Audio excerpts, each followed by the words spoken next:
صفر. القصيدة هذه أنا كتبتها وأنا جاية بالطريق.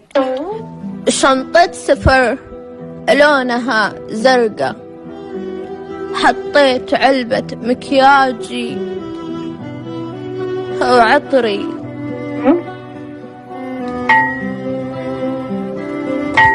علشان ما أشوفك شليت الشنطة، لكني ما قدرت أركب، كانت ثقيلة.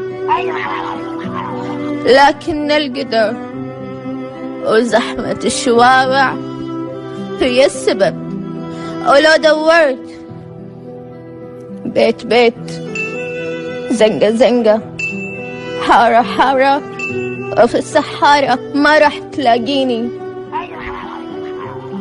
خلاص ما عندي. Start twerking like Miley, twerking like Miley.